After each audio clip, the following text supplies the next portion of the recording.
got to me. She said we should hook up the boyfriend and boogie. Don't know me, they look on. I'm being the clouds. One full of Henny, I'm drinking a drown. Hey guys, what's up? Sam from Harkey Fishing. It is September 15th and we are back here at beautiful Shell Knob, Missouri for another Wednesday night fishing report. Been a pretty fun week. The lake has been at about 9:15, 9. It hadn't been changing a whole lot, creeping down, but pretty stable for the most part. And water temperature in the evening, it's like 6:30 right now, and the water temperature is 83.6. Typically in the mornings you're seeing 80 degrees. It just warms up on these sunny days a little bit, this surface temperature, so it warms up a little bit. But you're going to see anything from 79 to about 82, 83, wherever you're fishing at. And it's been a big week. Been on the water a ton. We had our championship for the Friday night tournament, and that's a 7 p.m. to 7 a.m. tournament. It's an all-nighter. Man, you talk about crazy things. Would you believe at about 4 in the morning, when I was the most sleepy, I did see a whale in Table Rock, a 60-foot long whale, and no, I was not taking drugs. So now you get pretty tired, you start seeing some weird things, but hey, we had a great, just kind of one of them unbelievable nights for the size of fish caught. Congratulations to the winner.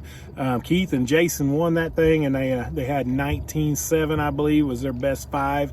My partner and I had a 16.34, I believe it was, and that was 10th place. It was good enough to get the last place for the cash, but and we were pretty proud. We had a 4.5 large, or a big bass was 4.5 pounds, and then we had 3 3-pounders to go to it, and then for some reason we dropped off to, we had a 2.1 or 2.2 for our 5th fish. We never could seem to catch very many of the mid 2s, which is typically what we are catching a lot of. And so anyhow, we did real good. I was very happy with that, and just kind of wanted to recap this week of kind of what worked for us then, and a little bit about what to be looking forward to.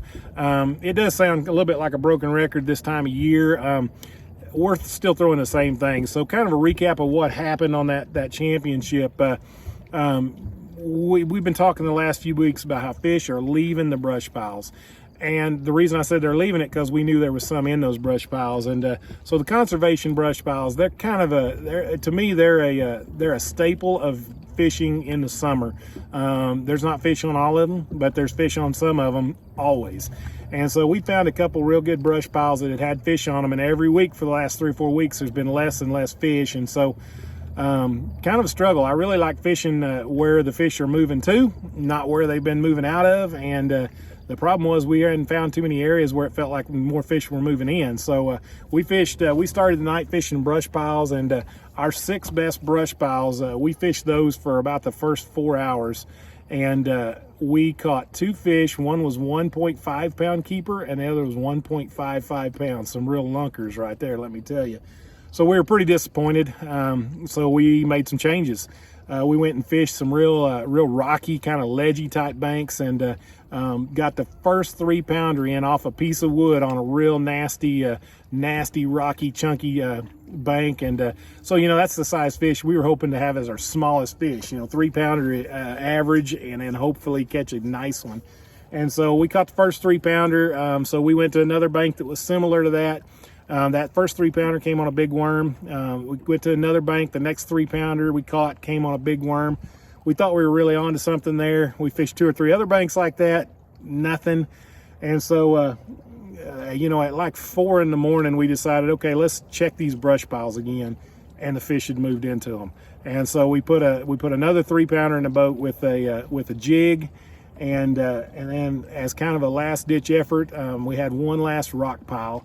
And we threw a big worm into that rock pile, and for the 4.5 pounder ate it.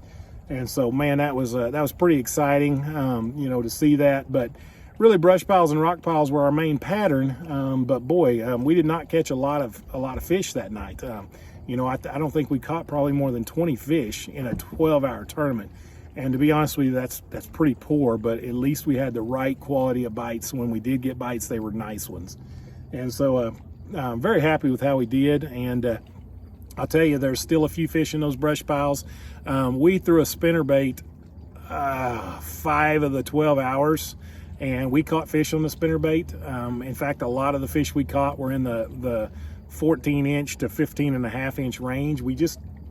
What we'd been experiencing is we could catch numbers with the spinnerbait, but we weren't catching those 3 and 4 and 5 pounders. It just didn't seem like they were up shallow as well, but they are still just nailing the spinnerbait. If you're coming at night and you just want to catch fish, I think your best bet is still throw a spinnerbait. And they seem to like the 45-degree banks right now. We had a great comment from one of our listeners last week about, hey, what kind of bank are you fishing those on? And right now I'm fishing the 45-degree to 30-degree. Really, I'm looking for some gnarly stuff, stuff where there's boulders and wood and just junk everywhere on the shoreline, and points. If you can find those two things, those are great things to find them on. As the water cools off, when we start seeing 70 to 75-degree water temperatures, even down to 60, these fish are going to start moving in on the pea gravel. And I'm telling you, when I say shallow, I mean 6 inches to 8 inches of water these things will hit in. And so, man, it's fun. If you've never thrown a spinnerbait, you just got to do it. Those things will rip the rod out of your hand. They hit it so aggressively. So, awful lot of fun when you're throwing that spinnerbait. But kind of what's on deck tonight? What's our plan tonight? This is the last regular season Wednesday nighter, and then we have the Wednesday night championship this Saturday. I have got a jig tied on. Actually, got 2 different jigs tied on. That's how much I'm going to be throwing jigs. I've got a 10-inch worm tied on, the old Plum Old Monster. And then I've got my black and blue spinnerbait on with a big number 6 Colorado blade. I'm going to throw a copper color tonight. I usually throw black nickel. That's something when you're spinnerbait fishing, play with. The keys to the nighttime spinnerbait: throw a Colorado blade. 6s are great. 7s are really fun. You can even throw an 8 if you want to really throw a thumper in there. And typically what I do on those is I'm going to slow reel them in. I want it to be just off the bottom, and on my rod, I want like a medium heavy action rod. And as I reel that rod in, I want to feel it thump, thump, thump, thump, thump, thump, thump, thump, thump. And man, that's about when you feel the big thud. And that's the big one, man. I mean, get ready, and hang on to your hat, because they're going to rip it out of your hand. So anyhow, that's kind of a long fishing report, but if you guys are coming out, get out here and enjoy these great outdoors. I mean, it is beautiful this time of year, especially in the evenings. It's supposed to be 63 degrees tonight. I might actually get cool while I'm wearing my shorts, so might have to drag the old hoodie out. But anyhow, keep that line wet, keep it in the water, and you're going to catch some fish here on Table Rock Lake. Till next week, we'll talk to you later. Bye-bye.